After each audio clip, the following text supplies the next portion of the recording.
Une zone isolante de 5 km et des murs en béton au-dessus et sous le sol, des foules de tracteurs de l'armée égyptienne, voici le transport de véhicules blindés, de chars et même de plateformes de lancement de missiles.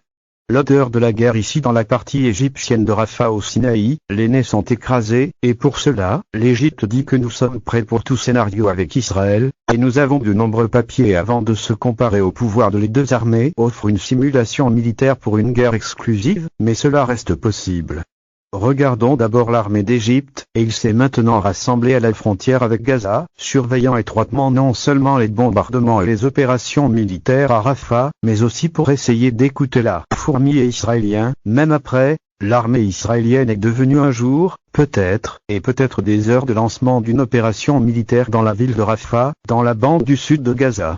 La frontière égyptienne adjacente, et ici les craintes de l'Égypte ont atteint le fait que le ciel était équipé pour même ses avions et l'armée de l'air, après avoir averti, comme le monde entier, des conséquences désastreuses de cette invasion au milieu de l'accumulation de Palestiniens. Les personnes déplacées, qui comptent environ 1,400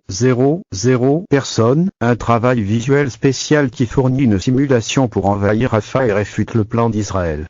Ce qu'il est temps après l'invasion, et pour regarder ce travail et d'autres, et pour rester en vue de tous les développements et analyses, nous vous invitons à vous abonner à la chaîne et à activer le bouton bell. Vous trouverez ici les opinions des analystes, experts militaires et deux axes principaux stratégiques.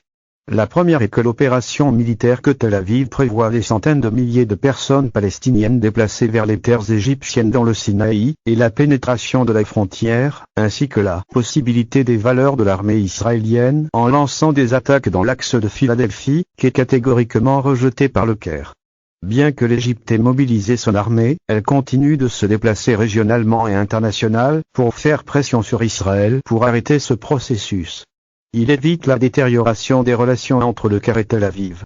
Ce qui sera propice à l'accord de paix signé entre les deux parties. Étant donné que le Premier ministre israélien Benjamin Netanyahou a demandé aux soldats de la réserve afin de se préparer à l'invasion militaire de Rafah et de l'aviation israélienne, les frappes aériennes à Rafah sont presque quotidiennes. À un moment lorsque les rapports indiquent que l'attaque contre Rafah est prête, et le niveau politique est attendu, ou même le feu vert d'Amérique. Parce que ces mêmes rapports ont parlé de deux buts pour envahir Rafah, l'axe de Philadelphie et purifier la ville de Rafah elle-même du Hamas.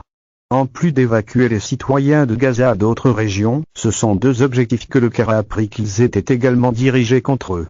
En poussant des centaines de milliers de réfugiés sur ces terres et en assiégeant l'Égypte militairement et en sécurité, en contrôlant l'axe de Philadelphie, et ici il doit y avoir une brève conversation sur cet axe, que l'Égypte sait que si Israël l'approche, c'est une menace pour l'Égypte. Son autorisation conformément à l'accord de paix signé par l'Égypte et Israël en 1979, cet axe se situe dans la zone isolante, pour éviter toute tension.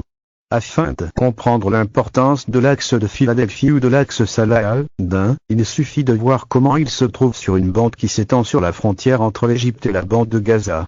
L'axe s'étend de la mer Méditerranée au nord jusqu'à la traversée de Kerem Abu Salem dans le sud d'environ 14 km, et dans le traité du camp David, les articles de sécurité et de nature militaire étaient inclus pour s'assurer qu'aucune escalade entre les deux pays ne s'est produite. Parmi ces éléments, il y a l'établissement d'une zone tampon des deux côtés de la frontière internationale reconnue, et il est donc naturel que l'Égypte ait vu l'Égypte dans l'invasion israélienne de Rafah comme un traité de paix avec Tel Aviv. Ainsi, le Caire a dû équilibrer bien ses options et bien étudier, et commencer à parler d'options politiques et diplomatiques, où les analystes politiques égyptiens et arabes, et même les occidentaux, ont rassemblé que l'État égyptien ne sera pas satisfait de mesures symboliques en ce qui concerne menaçant la sécurité nationale et ses terres, en plus de liquider le problème palestinien de la passerelle pour faire de l'Égypte une terre alternative pour les Palestiniens.